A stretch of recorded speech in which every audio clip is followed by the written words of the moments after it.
வாழ்க வளமுடன். வாழ்க வையகம், வாழ்க வையகம், வாழ்க வளமுடன். இன்று உயிர் வளமும் மனம் வளமும் என்ற தலைப்பின் கீழ் மனம் பற்றிய கேள்வி பதில்களை பார்க்கலாம். உயிரற்ற பொருள்களில் மனம் இருக்கிறதா? இல்லை.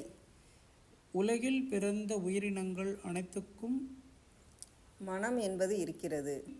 அதனுடைய செயல்பாடுகளுக்கு ஏற்ப உயிரினங்கள் எவ்வாறு குறிப்பிடப்படுகிறது? மனதின் செயல்பாடுகளுக்கு ஏற்ப உயிரினங்களை ஓரறிவு முதல் ஆறறிவு உயிரினம் என்று குறிப்பிடுகின்றோம். ஆறாவது அறிவு என்பது ஓரறிவு முதல் ஐயறிவு உயிரினங்களுக்கு இல்லாத ஒரு சிறப்பு மனிதனுக்கு மட்டுமே உண்டு. மனித மனத்தின் மூலமே உடலை, உயிரை, மனத்தை, எல்லாம் வல்ல தெய்வ நிலையை உணர்ந்து கொள்ள இயலும். அந்த அறிவையே ஆறாவது அறிவு என்கின்றோம். மனம் என்பது வியத்தகு ஆற்றலை கொண்டது மனம். மனிதன் என்பவன் மனத்தை இதமாக நடத்தக்கூடிய ஆற்றல் பெற்றவனே மனிதன்.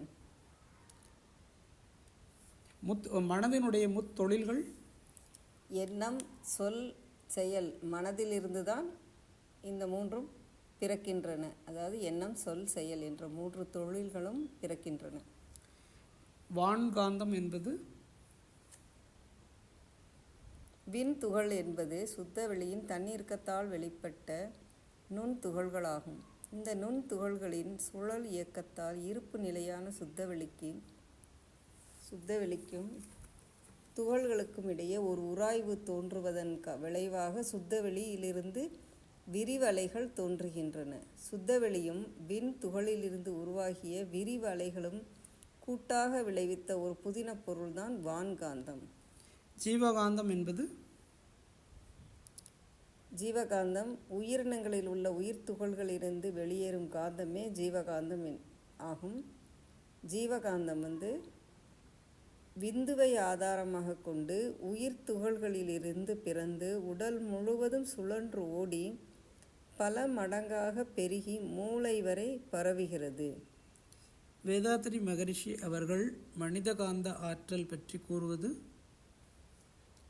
ஜீவகாந்தமே மூளையால் உணர்தல், கிரகித்தல், நினைத்தல் என்ற விளைவுகளாகி ஒன்றிலிருந்து ஒன்றாக பிரிக்க முடியாதபடி ஒரே தொடராக இணைந்து பல்வேறு இயக்கங்களுக்கும் ஆதாரமாக இருக்கிறது. இந்த சூக்கும ஆற்றலையே மனித காந்த ஆற்றல் என்றும் குண்டலினி சக்தி என்றும் சிறப்பாக கூறுகின்றனர் வேதாத்ரி மகரிஷி அவர்கள். உணர்தல் என்பது நாம் ஒரு பொருளை பார்க்கிற போது கண்களிலிருந்து ஜீவகாந்த அலை வெளிப்பட்டு கொண்டே இருக்கிறது. எந்த பொருள் மீது படுகிறதோ அந்த பொருள் அந்த அலையை தடுக்கிறது. அவ்வாறு தடுக்கப்பட்ட அலை புறப்பட்ட இடத்திற்கே திரும்புகிறது. திரும்பிய அலையை உணர்கின்றோம். அதைத்தான் உணர்தல், காக்னிஷன் என்கின்றோம். உயிரின் படக்கை நிலை என்பது உயிரின் படற்கை நிலை என்பது மனம். எண்ணங்களின் தொகுப்பு மனம். ஜீவகாந்தம் உயிரினங்களில் எவ்வாறு இயங்குகிறது? ஜீவகாந்தம் உயிரினங்களின் மனமாக இயங்குகிறது. ஜீவகாந்தம் ஐம்புலன்களின் வழியாக இயங்கும் போது 5 உணர்வுகளாகவும், மூளையின் வழியாக இயங்கும் போது இவ்5 உணர்வுகளையும் உணரக்கூடிய மனமாகவும் செயல்படுகிறது. உடலில் உள்ள ஜீவகாந்த ஆற்றல் உடல் உறுப்புகளை இயக்குவதோடு புலன் உணர்வுகளையும் உணர்த்துகிறது. காதுகளின் மூலமாக அவ்வாறு உணர்த்துவது? காதுகளின் மூலமாக ஜீவகாந்த ஆற்றல் வெளியேறும் போது ஒளியை உணர்கின்றோம். கண்களின் மூலமாக எதை உணர்கிறோம்? ஒளி. மூக்கின் மூலமாக மனத்தை. நாக்கின் மூலமாக சுவையை உணர்கின்றோம். தோலின் மூலமாக அழுத்தம் என்ற தொடு உணர்வை பெறுகின்றோம். மற்றும் மூளையின் வழியாக ஜீவகாந்தம் செலவாகும் போது எண்ணமாக இயங்குகிறது. மனதின் செயல்கள். மனது 2 செயல்களை செய்கிறது. சுருக்கி வைக்கிறது, விரித்து காட்டுகிறது. அனுபவங்களை கருமையத்தில் பதிவுகளாக சுருக்கி வைக்கிறது. பின்னர் அவற்றை எண்ணங்களாக விரித்து காட்டுகிறது. எண்ணங்கள் மலர்வது எப்போது? தேவை, பழக்கம், சூழ்நிலைக்கு ஏற்ப ஜீவகாந்த அலையில் உள்ள அனுபவங்கள் எண்ணங்களாக மலர்கின்றன. சுருக்கி பதிவு செய்தல் என்பதற்கு ஒரு உதாரணம். பசு ஒன்றை பார்க்கின்றோம். பசுவிலிருந்து வருகின்ற ஒளி அலை கண்ணிற்குள் குவிந்து கொசு அளவில் தெரிகிறது. மூளையில் புள்ளி அளவில் சுருங்குகிறது.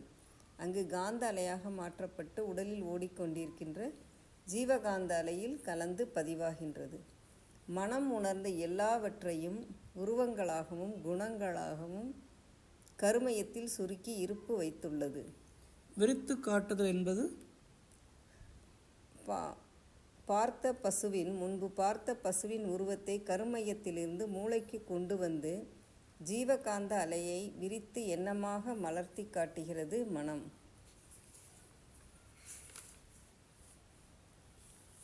காரண உடல் அல்லது காந்த உடல் என்பது ஜீவகாந்த அலை தொகுப்பு நமது எண்ணங்களின் பிறப்பிடமாக இருப்பதால் அது மனமாகவும் செயல்படுகிறது. இந்த ஜீவகாந்த அலை தொகுப்பைத்தான் காரண உடல், அதாவது காசல் பாடி அல்லது காந்த உடல், மேக்னெட்டிக் பாடி என்று அழைக்கின்றோம். மனதின் தன்மை. மனம் என்பது நிரந்தரமான பொருள் இல்லை, தொடர்ந்து வந்து கொண்டே இருக்கின்ற ஒரு இயக்கம்தான் அது. மனம் எந்த பொருளை பார்த்தாலும் காலம், தூரம், பருமன், வேகம் என்ற 4 கணக்கின் அடிப்படையில் அந்த பொருளாக வடிவமும் குணமும் அடைகிறது. இதுவே மனதின் தன்மைகள். மனம் எப்போது அமைதி அடைகிறது?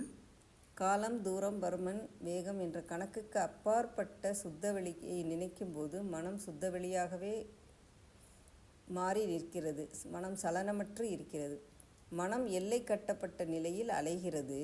எல்லையை நீக்கிவிட்ட போது அமைதியாகிறது. வாழ்க வளமுடன். வாழ்க வளமுடன். நன்றி. மீண்டும் அடுத்த பதிவில் சந்திக்கலாம்.